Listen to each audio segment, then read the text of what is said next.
Hey, what's up, guys? Richard here, back with another episode for you guys. And today we're continuing with the appendix from I Ching Oracle of the Cosmic Way.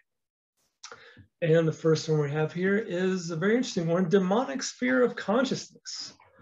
The demonic sphere of consciousness is composed of imps, demons, and dragons created by the false use of language, and is so named because it fights the cosmic consciousness. The use of false words in describing the cosmic reality leads to mistaken ideas and beliefs about the nature of the cosmos and its ways, about life, about nature, about human nature, and about the place of humans in the cosmos.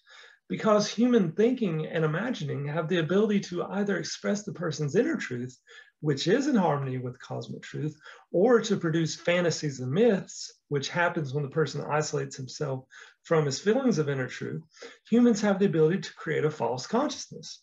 The false thoughts and emotions coming from this false consciousness project themselves into reality in the form of projection, spells, and poison arrows. The product of the demonic sphere of consciousness is the parallel reality created by the collective ego, which can be described as the domain of suffering.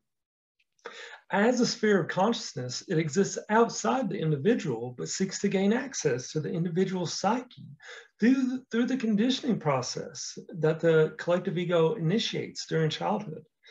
The collective ego is the source of all individual egos, which in turn are needed to keep it alive. The demonic sphere of consciousness is totally dependent on the life energy it gets from people's true natures via the egos in them. To steal a person's life energy, the collective ego makes the individual believe that he lacks the ability to cope with life and that the institutions of the collective ego are the source of all his needs. It also makes him believe that he needs to cultivate a kind heart toward others who are in need. The economic cycle of the collective ego, as one might call it, relies on three kinds of demonic elements that form a complete system. They have been mentioned above as imps, demons, and dragons. The imps have the function of separating the person from his feelings of inner truth to make him rely on thinking and fantasizing. They thus remove the person from the cosmic reality. The demons fulfill the function of appropriating the person's true feelings and putting them in the service of the ego, where they become ego emotions. This is true for natural anger and desires, which become feelings of self-righteousness and of having rights. By putting a person's true feelings in the service of the ego, the cosmic energy that is contained in them is turned into negative energy that the ego uses to control the personality. The controlling function is exercised by dragons. The main dragon in a person's psyche is the dragon of guilt. Guilt is an invention of the collective ego to keep the individual permanently under its control. This is why guilt is said to be an inextinguishable stain.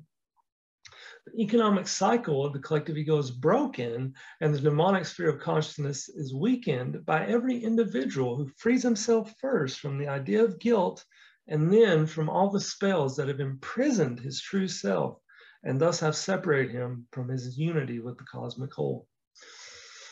Wow, wow, wow, wow. Drives. Contrary to commonly held opinion, drives are not part of a person's true nature. Interesting. They need to be seen as a result of the slanders that have been put upon humans' animal nature. These slanders that hold a person's animal nature to be lowly or the source of evil are spells and poison arrows that demonize his animal nature. Once demonized, it acts out in demonic ways. Under healthy conditions, the bodily expression of love is an act in which all the senses participate. However, when guilt is put upon the sexual expression of love, all the senses become unable to participate. They are replaced by the false sense of titillation, which is perverted. While titillation is heightened by feelings of guilt, it is quickly satisfied, leaving the sexual expression of love empty of feelings, except a slight feeling of disappointment. This disappointment accompanies an inner realization that the experience has lacked the chi energy that the body needs. It is also accompanied by a loss of self-esteem. Duty. Duty, a word that has no cosmic basis. Very interesting. The collective ego has created the idea that the individual has duties. first toward his parents, then to his community, nation, and to God. Duties have two purposes. One, to make sure that he is loyal to them instead of being loyal to his inner truth. And two, to create guilt. Duty and guilt are inseparable. Together, they hold the individual to the institutions of the collective ego. The cosmos, as hexagram 8, holding together shows, holds all its aspects together through the force of attraction, another name for which is love. A person is by nature attracted to what is cosmically correct. Very interesting. The ego, here we go, the ego. The individual ego is that composite of self-images and their supporting rationales that a person develops in the course of his childhood conditioning. The child is told that he needs to develop an ego, a self-image, which is then referred to as his self or his character in order to get along in the world. The ego is thus based on inferiority instilled in the child by asserting that he is insufficient in and of himself to cope with life, and that there's no help for him other than what he can get from the institutions of the collective ego. In order to be accepted by these institutions, he is told that he needs to, quote, develop his character, i.e., accept the values and rules of the collective ego. Expectation. Expectation is a mental focus that tends to eliminate everything in its field of vision that does not seem to directly pertain to what is desired or expected. It causes a person to see what he desires or expects to see. The same thing happens when we expect the sage to confirm our existing beliefs. The sage cannot mirror our inner truth when we have imposed such a set of limits on what we are willing to see or hear. Fate and destiny. Fate is the term used in this volume to describe the adversities created when a person violates the cosmic harmonics. Fate is an automatic reaction of the cosmos to such violations.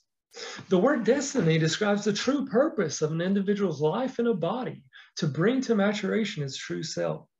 When he is in harmony with the cosmos, he receives all the help he needs from the invisible world to express his uniqueness and to develop his cosmic gifts, his abilities, and talents. Through fulfilling his destiny, he also contributes to the constant evolution of the cosmic consciousness because he realizes the various kinds of consciousness he is born with. Fate is that part of the cosmic harmonics that ensures the continuation of harmony. It also has the purposes, 1, to compensate for the damage done to the cosmic whole, 2, to bring the person literally back from his head to his senses, and 3, to make him aware of his mistaken ideas and beliefs, and 4, to reduce him to an attitude of openness and humility that will help him shake loose the hold of the ego. The severity of fate corresponds to the degree needed to wake him up.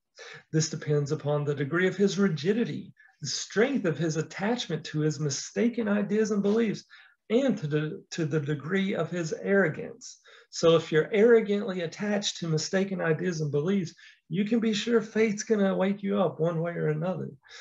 And then when it happens, don't go crying that you didn't know it was going to happen, because, the cosmos will provide ways to wake you up to the mistaken ideas and beliefs you have. It will show you signs. It will give you ways to see that. Or, of course, you can simply consult the I Ching with the help of the sage and the helpers, all the helpers. And, then you won't have to go through any fate, presumably. Fate comes to an end when it has fulfilled its purposes. It can be reached in different ways.